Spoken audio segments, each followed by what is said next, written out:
commencer. dañuy def nii.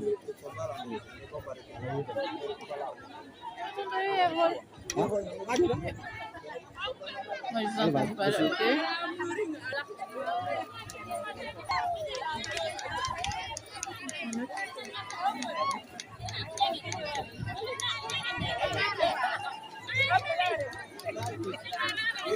Non, s'en fout.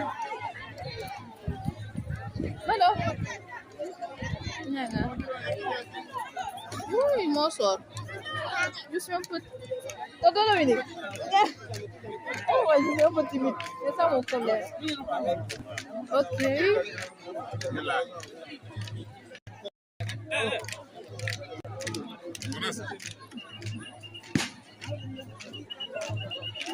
Voilà, on est à Cabrousse. C'est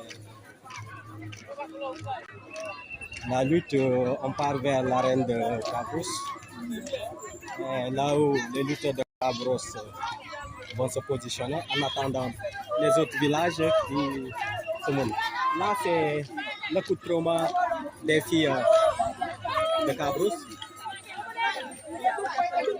C'est ça le coup de trauma chez nous, chez les Diola. Donc,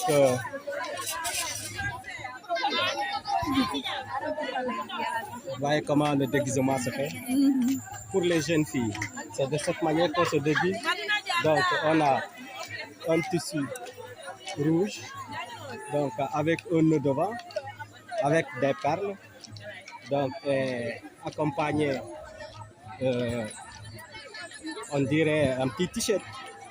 Voilà, ça c'est pour montrer que ça c'est les jeunes filles.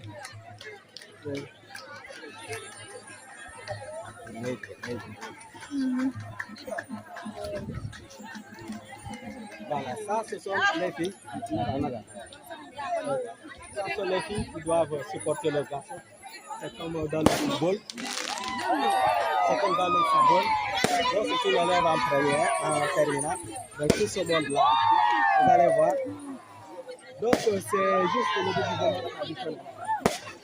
Donc de l'autre côté, ça commence à chauffer. Voir.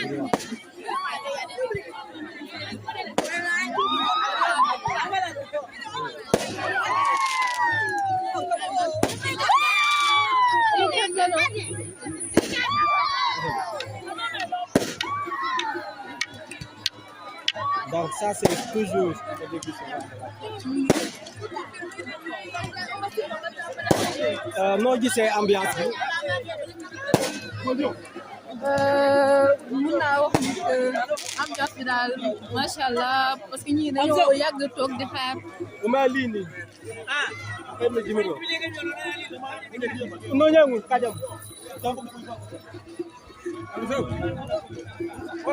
ah bu ñu ñëwee ñëw nii non waa ñaar ñëw. Bon, ici c'est toujours Cabrousse qui est là, mais il y a aussi des autres villages environ. Et là, on est à 17h, à 5h17, et probablement la lutte, ça va chauffer ici. Ce qui est essentiel, c'est de voir que toutes les nationalités sont là. Vous avez vu même qu'il y a des blocs qui sont là. Des Sénégalais, les populations de la Guinée voisine. Bon, ça, c'est lui qui a organisé l'événement. C'était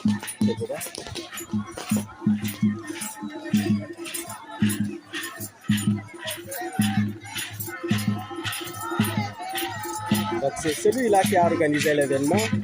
Vous voyez, donc le grand féticheur, ça c'est voilà la tradition, ce qu'on appelle Boulanga Andiola. Et voilà ces accompagnateurs. Tout ce monde représente la noblesse traditionnelle avec leurs femmes. Regardez bien le matériel qui s'intitule comme ça. Donc c'est ce qu'on appelle les djenkaye. Ça c'est nos vraies traditions.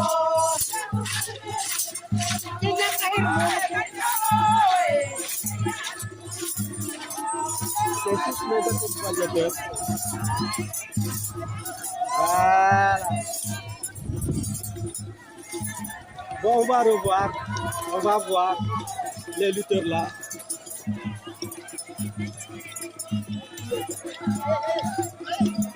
Loo mën a wax ci bëre bi boo seetaanee bëre bi bien gars yi ni ñuy ñëwee nii pour ñu ñëw ci seen place. En tout cas ambiance bi neex na agréable na ça fait chaud au cœur. Bon ñi ñoo nekk kilifa yi ñaalu ñoom tamit dañuy ñëw ba ci arène bi léegi ñii ñoo indi xale yi ñoom ñoo leen woon naka la ñuy bëre mais en même temps ñoo nekk seen premier supporter yi donc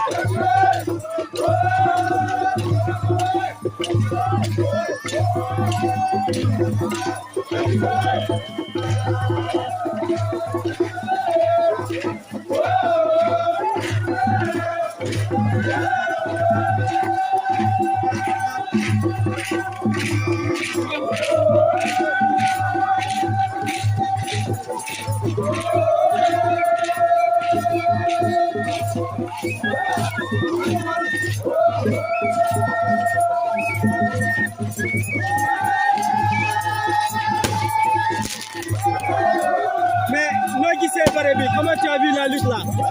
Je pense que la lutte est splendide, extraordinaire. Parce que le quartier de Nialou, aujourd'hui, sont prêts pour terrasser n'importe quel lutteur qui sera dans l'arène. Ok, merci beaucoup.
Ça, c'est le grand Émile. Ça, c'est l'écurie de Nialou. L'arrivée de l'écurie de Nialou, ils sont là. Et leurs accompagnateurs.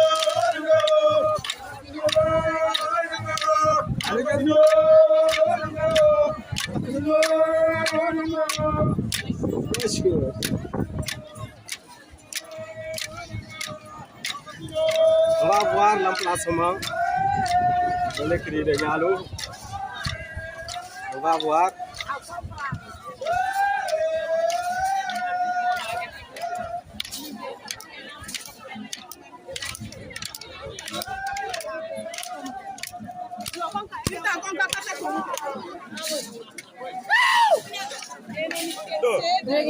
Hey, doggy.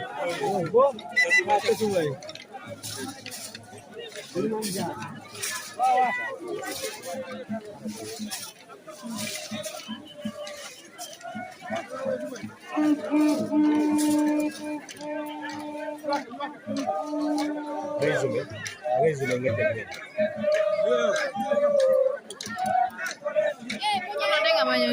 Zombie.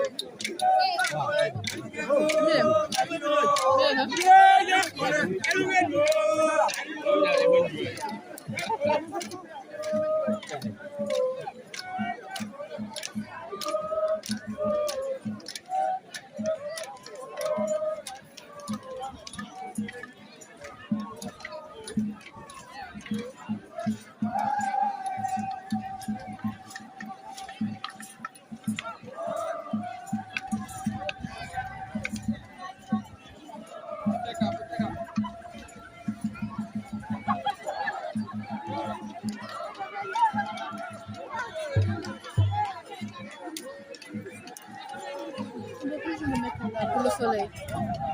Si tu mets derrière, genre, ça sera plus.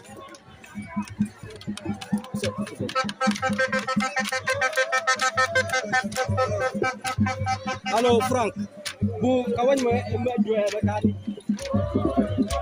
Kesumai isaful mo yemme mo ko ke ya mo rewlo ko lambu suka muno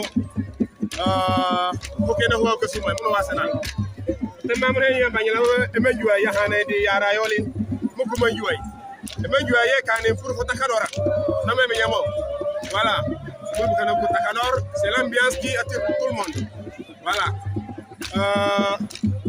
Abarsil apalam bukan aku no takkan oral. yo mo abunen ke kuje kem no ko bu ma soran pagay Kuje humere mo ko haw. Ma sore ko nyango. Kala hoken ku ko njati dar ko isko. To chame ber humere ka kuje kam no ko haw. Ban du ko haw di ko sumay. merci Kuje aw kafa nga ji kama ko ma gris. aha Isabe abuzu kala ala nyalam abuzu ko be anyalam be wa sanala Abarsil. Domay bo na ma ki adom nya kana ku bukan kem ne ko jëm ko sumay abun do yo ka bu jo kama dara la biye to ko nyam medu waaw yamne ko ko sumay yamne ko waaw ko sumay ko nyana ko be ko waaw tamara er no ma dia bere ko sumay yamne ko waaw tay no bani mi frank tari badu minere mala efete yoro man yo ko ya ngene mo yebe kala ma ka sulu nyefe ano ana sete ndo dibona dibona kamo te ma fe ano dibona la sete donc on accepte voilà ok merci beaucoup merci merci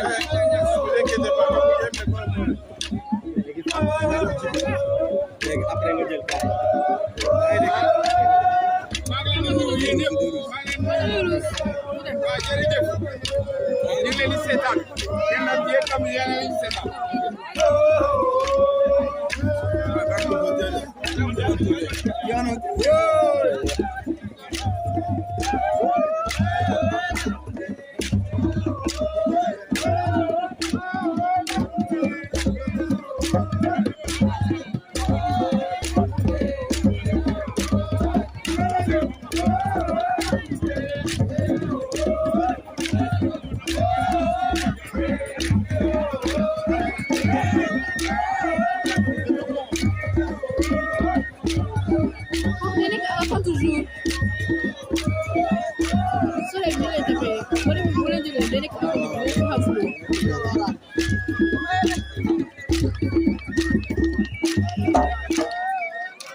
Introduce aqui.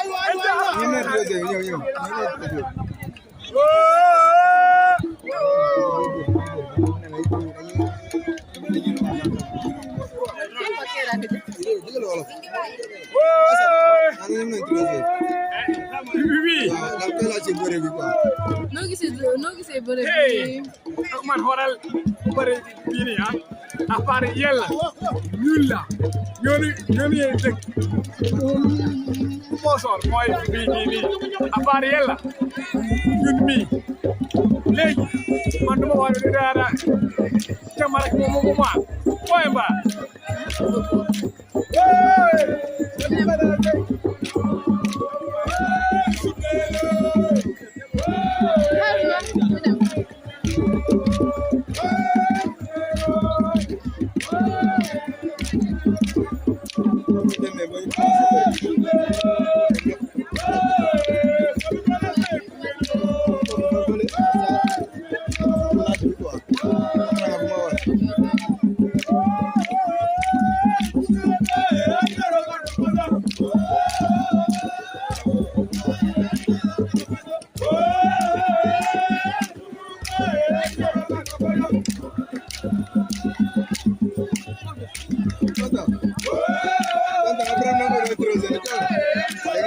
Après.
Ça va, Franck?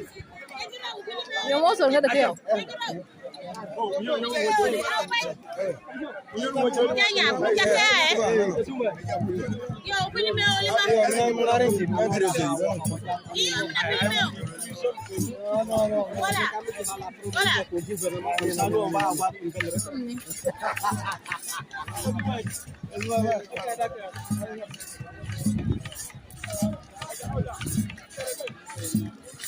Bon, là, ça c'est l'accoutrement des femmes. C'est différent de celle des jeunes filles.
Voilà.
Explicação de andão.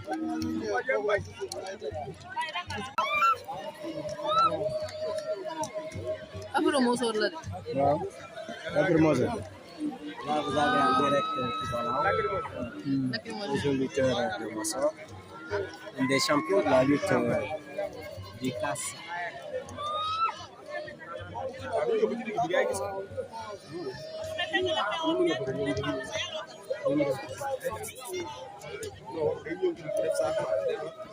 Ah, loolu laa la sax loolu dañuy tàpp lu dem.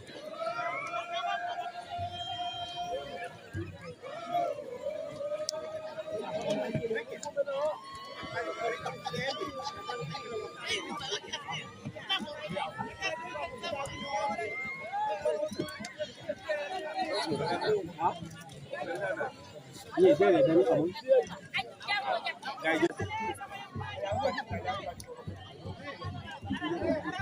Nous sommes à la petite catégorie.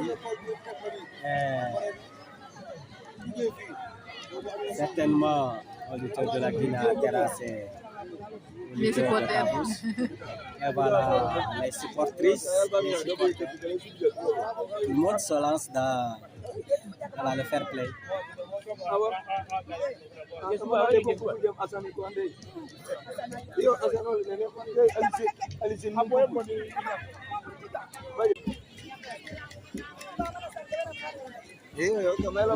Mais Mbaye noo gisee bëre bi.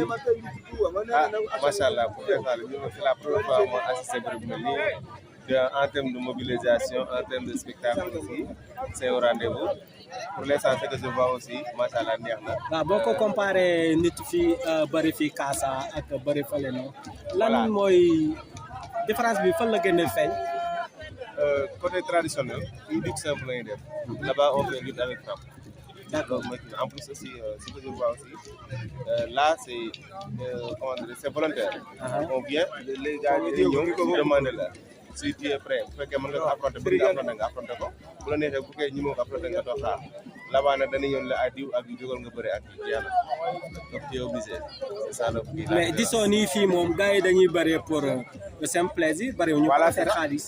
Non du xaalis du dara dañuy def spectacle rek parfois da ngay gis sax koo xam ne bëriwul mu jóg mu def ay démonstration affaire bi c'est très joli macha allah.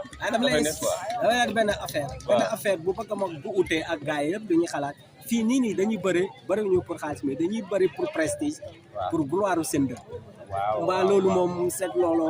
waaw si ça aussi j'ai remarqué parce que soo xoolee ces différentes localités qui sont là ku ci nekk da nga ñëw nga défendre sa localité. te boo ko défendre sa localité la ñëwoon laajoo xaalis laajoo dërëm laajoo dara sauf que tu défends la gloire comme tu le dis c'est aussi la différence. Ah merci beaucoup monsieur le maire. Merci.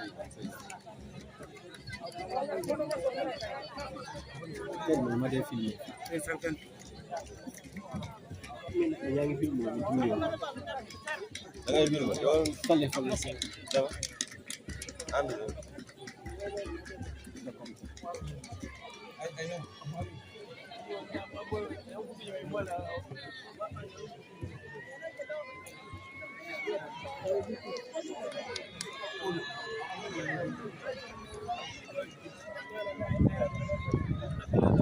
Là, vous êtes sur l'arène de Cabrousse, plus l'assistance. Et tout ce beau monde-là est venu pour voir la belle lutte organisée par l'OVA Barcel. Ici, nous sommes à Mossor, au sud-ouest du Sénégal. Et voilà que, voilà, ça ce sont des supporters. Voilà, vous voyez aisément. Ça, c'est l'autorité traditionnelle. C'est eux le patron de la lutte. Voilà. Avec leurs femmes aussi. C'est tout ce que le village compte comme représentation. Voilà.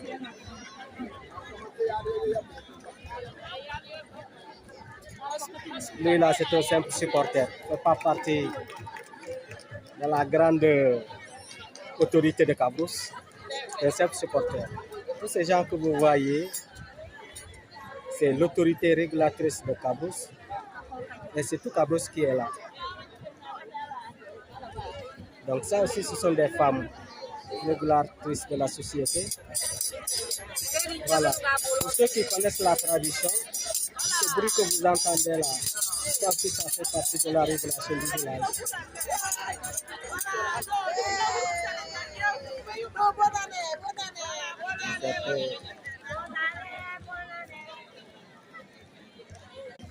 Mais le grand reporter, comment tu as vu la lutte là? Ah, en tout cas, c'est une très belle lutte. Hein. Mais qui sont les équipes, les arènes qui sont représentées ici?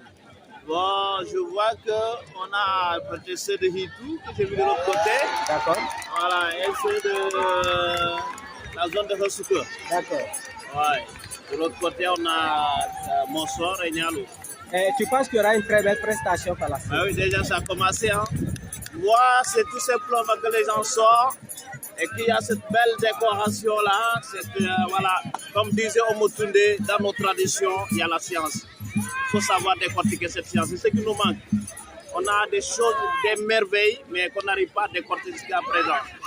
Donc vraiment, moi, le fait que les gens sortent avec le folklore, ça c'est extraordinaire, c'est déjà super. Par rapport aux compétitions, là, comme il y a encore un autre plus, super, bien sûr. C'est l'un de mes reporters du CASA. Et on va voir un autre, il va nous parler en Diola. Et bon, tu sais, je ne sais pas si tu as commencé. Oui, kuja kusuma hii kwa commencer mbare mu kusuma parce que nyallo la air la popte den ko tuma subabo tuma mu kusuma Mais wanu ko ben bugali na bala air di bala ke kuja di bala kusuma kala ke kuja tahoral ke ko roy ke ko roy la kana ko nyallo mu commencer lal donc tahoral ban elop te hawa kana mbopre mu ko kanen ananor wana be musanke neni ko kanen ananor di sume no mbeje ta fali yalla non na dalu parce que des sport bu jok sport ta kana ko te ken ko ta ja fali aw he kon ka jom nem ni dimbo ya ko na bana hay wo wana fe mo ngar munu cece num kana ka hejan daw di kay jom ka kuja kala et wan no cece num yi skalla nem ne cece num yi là vraiment on a tout pour pas non nom d'adro de telay nous on voit le réel on voit directement nom ñamom waaw ma ni ne cece num yi. Vous avez bien vu ça, c'est l'arène de Cabrousse. Et là, vous avez l'arène des beaux lutteurs. Et surtout, il faut remarquer ce qui est mis sur les pieds. Ne croyez pas que c'est un simple décor parce que ça permet aux lutteurs de s'échapper quand on prend son pied. Et vous avez les meilleurs lutteurs de la zone. Voilà, ça c'est... Voilà. La petite catégorie en attendant la grande catégorie. Et vous allez voir aisément. Voilà. Toutes leurs filles sont en ébullition. On dirait des haricots dans une marmite bouillante. Et quelle chorégraphie!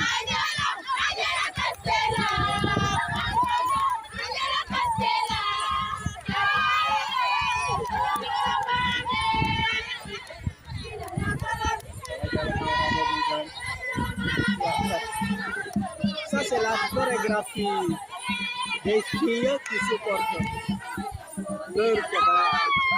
Et je pense qu'ils ont de bons lutteurs.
Là, c'est le bon buteur de Nialo.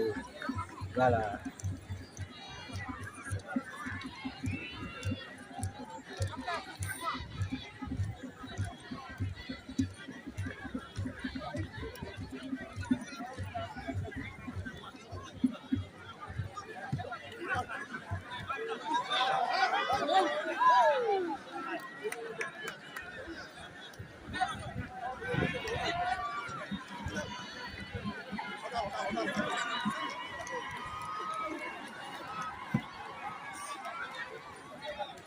Soumane Gitewa. Voilà, voilà. Voilà, c'est Sergenti qui est aux manettes. Il lutte avec le jaune au foulard rouge. Là, deux techniciens qui se sont rencontrés. Et on va voir la suite. Donc, Sergenti, producteur de Cabrousse. Donc, c'est celui qui est à droite, le plus court et le plus costaud. Celui au poil rouge, probablement de Dembélé. Et c'est une écurie différente. Et c'est un technicien extraordinaire. Donc, ça risque de faire une victoire rapide. Hein. Et voilà. Donc, ce sont des techniciens qui sont en train de rivaliser de technicité. La suite, voilà, c'est un match nul. C'est un jeune très calme dans voilà, ses maîtrises tactiques.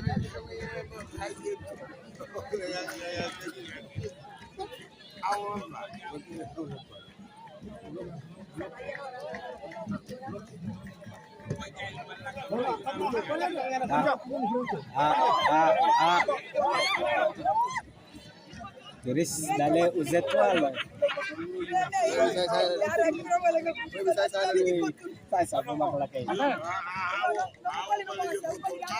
Finalement, c'est un match nul. Donc, ce qui compte ici, c'est d'avoir participé, d'avoir lutté.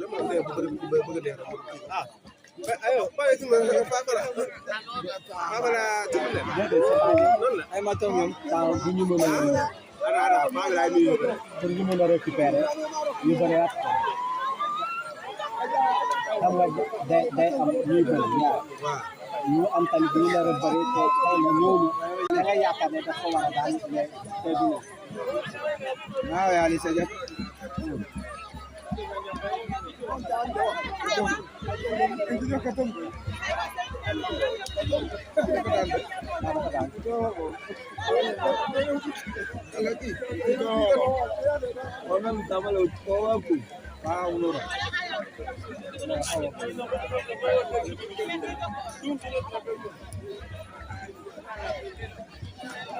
Bon, vous voyez que voilà, ça reprend un peu.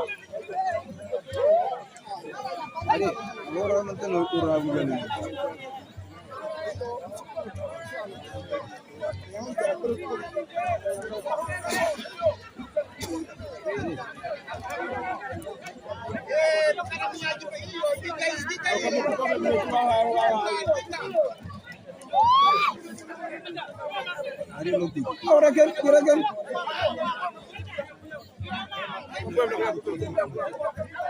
Adrien. C'est un gosse très calme, très serein dans sa lutte. Il n'est jamais pressé.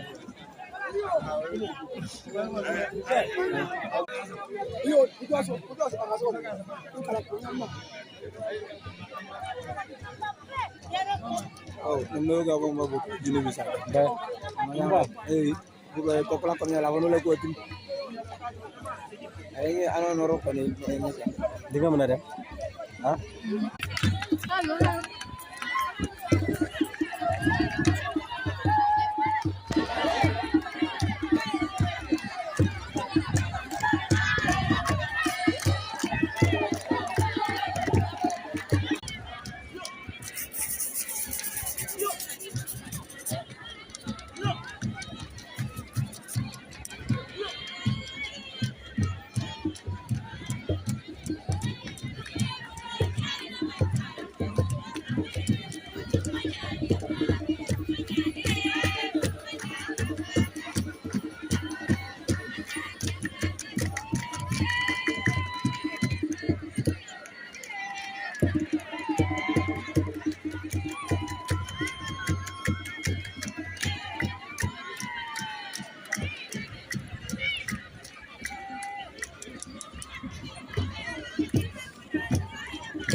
Kulbaru. Oh ya, udah bro. Jaket.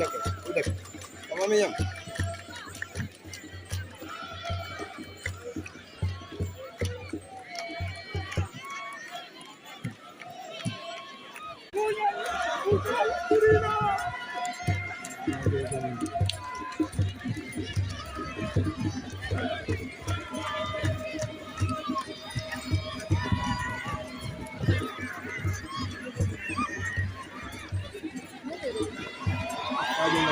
Wajah barunya dong ya.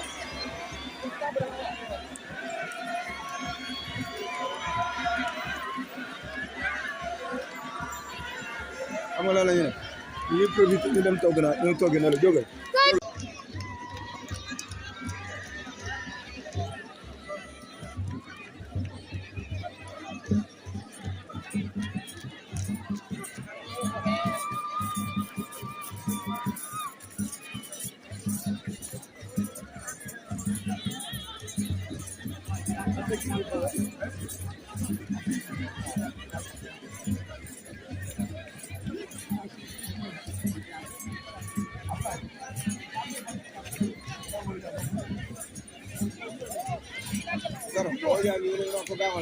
Jindo.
Dama ñëw ma ko ci vidéo ko yo tourner caméra.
Karom na luy mo buy.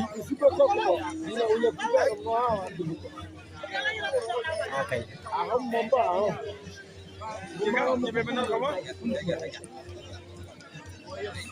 Koso ma nga bebentim di ko kuja kola.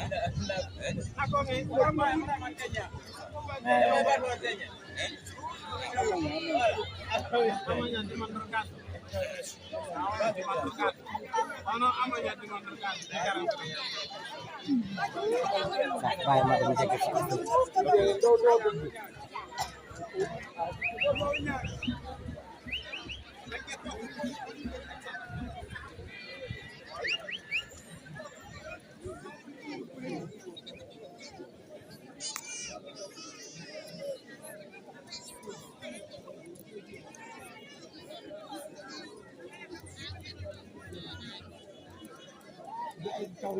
Okay lang. Kauloso au manœuvre. Kauloso au manœuvre. Je pense que ça doit être la fin de la lutte. Et le dernier lutteur c'est Kauloso. Et quand vous entendez cette musique là, ça veut dire que la lutte est finie.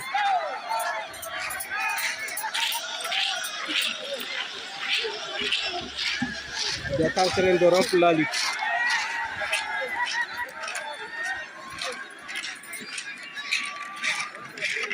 Qu'est-ce que ça se dit?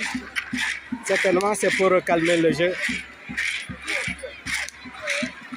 Et quand vous entendez ça, c'est pour calmer.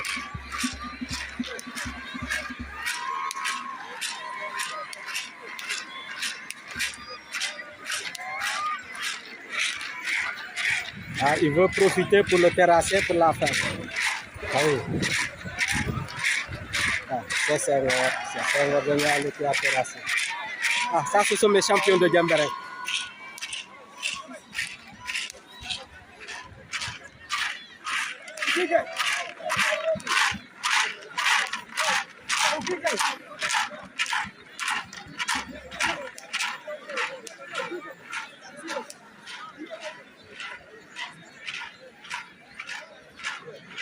On est en train de le poursuivre pour rompre la lutte.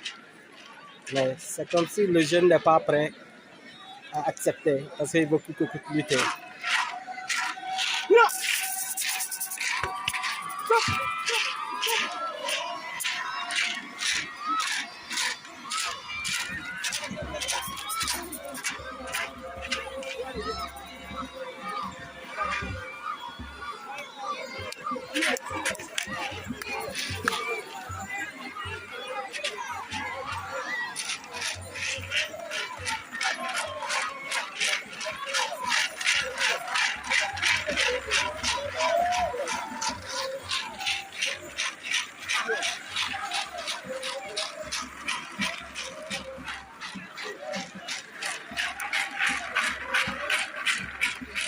Malgré que l'organisateur veut mettre fin à la lutte, mais les jeunes, hyper excités, ils ont vraiment envie de lutter.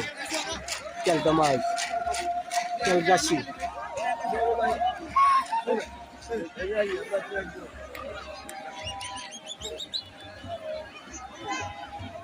Quel gâchis. Quel gâchis. Il y a tellement de reporters là. Et vous voyez, ils ont assoiffé de la lutte. Ils sont déjà assoiffés de lutte. Ils ont vraiment envie de lutter.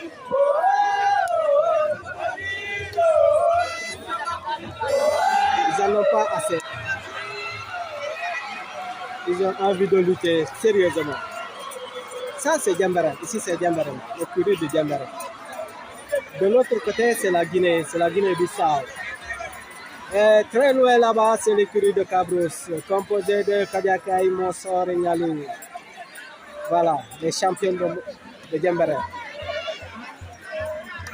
Ce sont les champions de Diembéring qui sont là.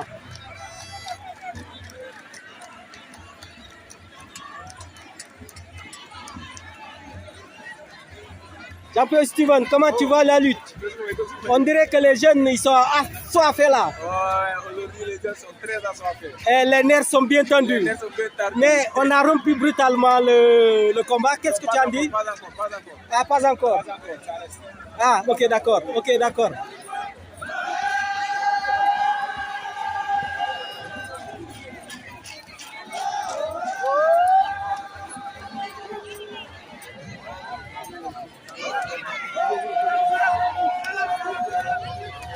Ils ne sont pas nombreux, mais la qualité est extraordinaire.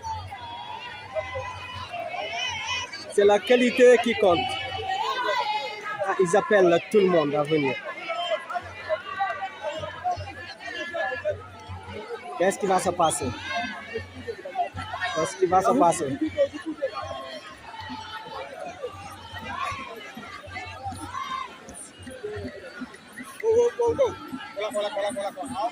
Ils ont dit quoi?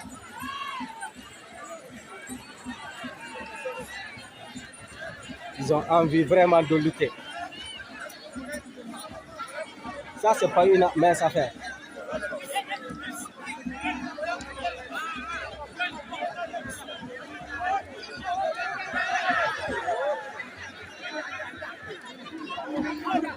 Bakas, ba pourtant, aku gosok menahan ya, no memang mau si keputusan.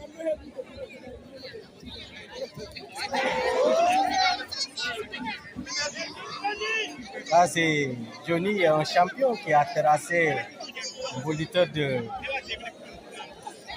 Cabrousse. Johnny, fais attention à toi, Johnny. Johnny, il va te faire mordre de la poussière. Et Johnny, heureusement qu'on l'a séparé. Sinon, il allait faire mordre de la poussière. Ils ont vraiment de la qualité, ces jeunes joueurs. Ah, là c'est Guigui qui apparaît. Là c'est le champion Guigui qui apparaît. De loin, c'est le champion Guigui qui arrive. Djembareng, aujourd'hui, c'est vraiment la qualité. Un petit nom avec une qualité extraordinaire. Ça donne quoi?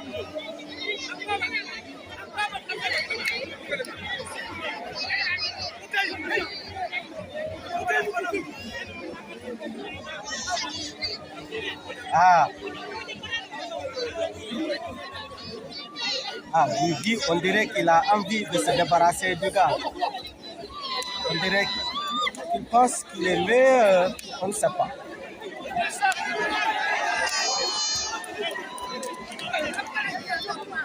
Oh là là, arrêtez, ne gâtez pas la lutte.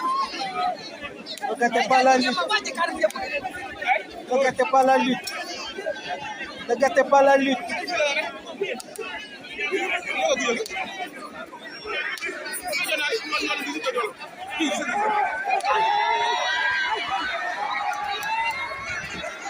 Ils ont gâté la lutte. Pourtant, la lutte commençait à être vraiment intéressante. Ouh là là. Ouh là là. Ouh là là. Ouh là là. Ouh là là. Ouh là là. Ouh là là. Ouh là là. C'est quoi ça? Arrêtez-moi ça.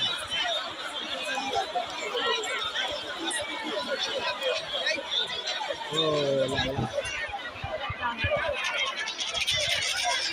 Pourtant, c'était bien parti. Pourtant, c'était bien parti.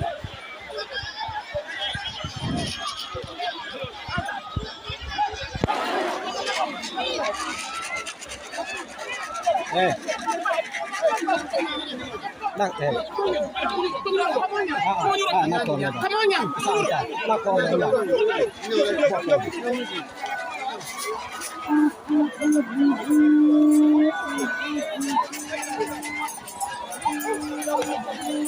Il y a de grands lutteurs. Comment se fait-il qu'on ait rompu comme ça le match?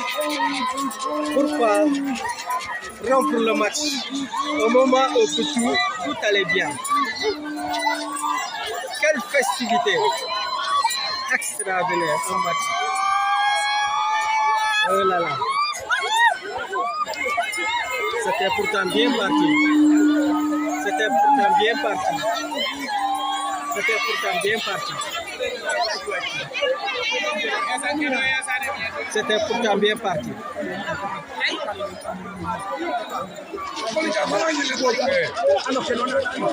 Ils n'ont rien. Mais pourquoi on fait ce bruit-là? Mais pourquoi? Ah, on dirait que Djambareng était dominateur. Oh là là, quel match, quelle lutte. C'était vraiment extraordinaire. Ah. Mais comment tu as vu la lutte là? Mais c'est dommage qu'on l'ait interrompu. Au moment où ça donnait du sucre, on l'a interrompu. Ok, merci beaucoup.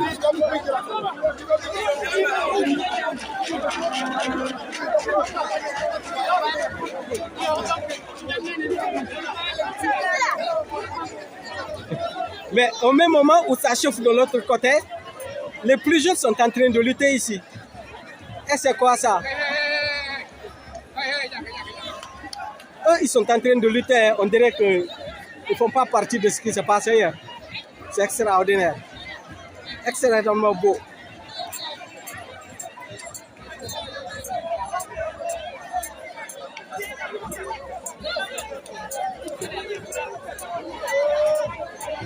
Voilà, c'est les aléas de la lutte. Souvent, on se sépare. En cas de poisson, et parfois, ça marche bien. Et là, on est bien. On est tranquille. Ça peut aller bien. Kasuwai. Gas. Kasuwai.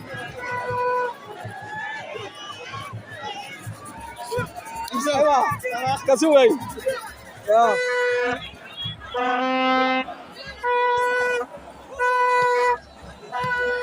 Lui, il n'a pas eu assez de la lutte. Il a envie de toujours lutter. Ah, c'est un champion. Il n'a même pas eu un seul candidat. Mais lui, là, quel est son problème? Il s'est saoulé.